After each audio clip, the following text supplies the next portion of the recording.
In a bombshell move that's shaking Britain, Chancellor Rachel Reeves has revealed Labour's first budget in 14 years, and it's nothing like what voters expected.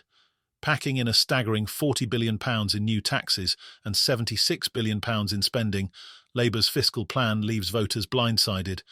Reeves, who campaigned on modest reform and minimal tax increases, now claims her hand was forced by a £22 billion black hole, supposedly inherited from the Conservatives. But the scandal only thickened when Sky's Beth Rigby sat down with Reeves for an interview, pressing her on this black hole claim. Let's watch that scandal moment from the interview, because what she said has left the British public questioning if Labour's radical fiscal overhaul was the plan all along. We did need to raise taxes in this budget to put our public finances on a sound trajectory. Of taxes. It's the biggest tax-raising budget since 1993. It's gigantic. And you said before the election no plans to raise taxes, or the PM did, beyond the £8 billion that you had earmarked. So a lot of people out there are going to be quite shocked today.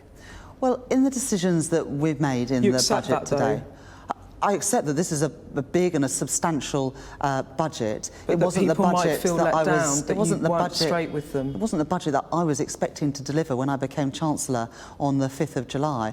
I didn't think that any government would be so reckless to have £22 billion You've of lifted unfunded taxes by commitments. £40 billion. I absolutely recognise that. In our manifesto, we had commitments of £8.5 billion. In addition, as I said, there's a £22 billion black hole which recurs every Chancellor, year. even if you accept the £22 billion black hole, £8 billion of that is because you decided to settle public sector pay disputes.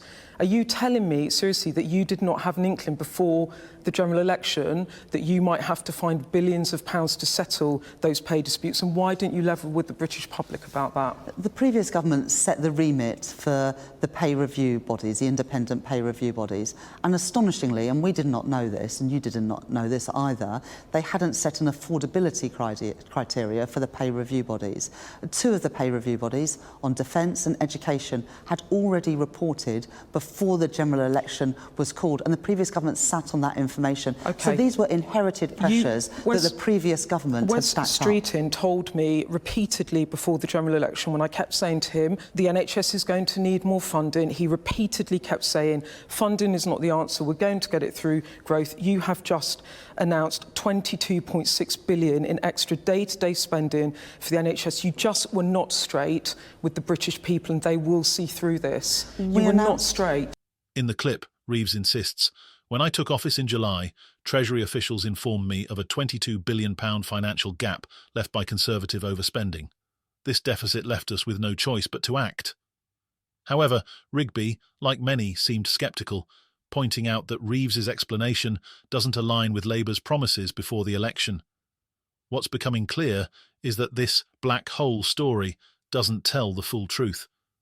Insiders report that a significant chunk of the gap is due to Labour's own decisions, most notably an £8 billion commitment to public sector pay raises and billions allocated to fund the NHS. When Rigby questioned if these costs were really a surprise to Labour, Reeves dodged the question, sticking to her line about Conservative mismanagement. For the public, the evasive response only fueled suspicion, with many now feeling Labour misled them on their true fiscal intentions. One of the most glaring contradictions in Reeves's budget is the sudden commitment of £25 billion for the NHS over the next 2 years. Labour's Shadow Health Secretary Wes Streeting had assured voters throughout the campaign that NHS reform, not more cash, was the priority. Yet, Reeves's budget now allocates tens of billions to the healthcare system, a move critics argue Labour likely planned all along. Rigby was quick to seize on this point in the interview, asking Reeves why voters weren't told about these spending plans earlier.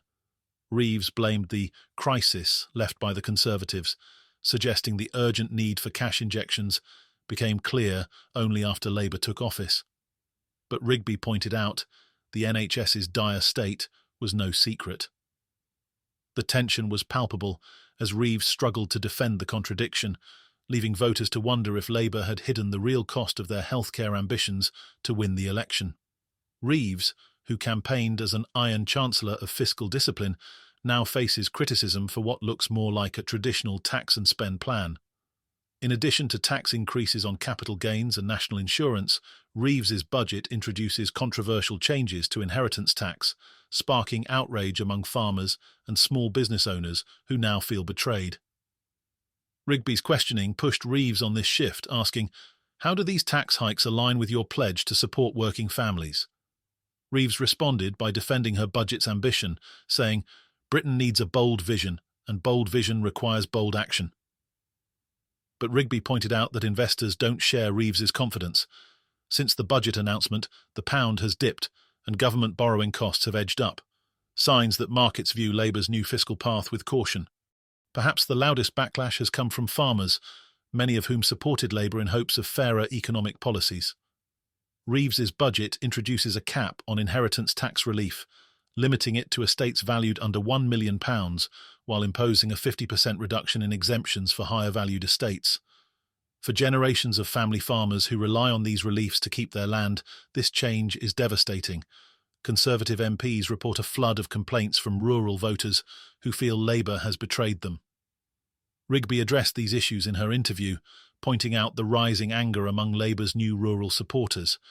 Reeves, however, seemed unfazed, framing her policy as fiscal fairness. But small business owners, already grappling with increased national insurance contributions, feel similarly blindsided, with some Labour MPs reporting that their offices are overwhelmed with emails from frustrated constituents. What was once Labour's core promise to protect working families now seems undermined by Reeves's choices.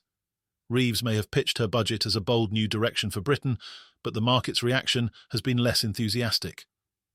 While not as extreme as the market meltdown after Liz Truss's mini-budget in 2022, the pound has fallen, and borrowing costs are on the rise, a sign that investors are viewing Labour's plans with a wary eye. In her interview, Rigby pressed Reeves on the Treasury's response to these developments. Reeves brushed it off as short-term adjustments, but financial experts are already warning that her high-risk strategy could have severe consequences if confidence in Labour's approach continues to falter. Reeves's budget marks one of Labour's biggest gambles in recent memory. By front-loading taxes and spending, Labour is betting that it can win over voters with improved public services and long-term growth. But with Labour's voter base feeling blindsided and criticism building from all sides, Reeves's budget could be remembered as a gamble that backfired. As Beth Rigby wrapped up the interview, she delivered a final pointed question. "Are you sure the British people are ready to support such a drastic shift?" Reeves's confident yes may have sounded sure, but as Labour's own voters begin to voice their frustration, that confidence may prove premature. Reeves has tied her future, and perhaps that of Labour, to the success of this risky budget.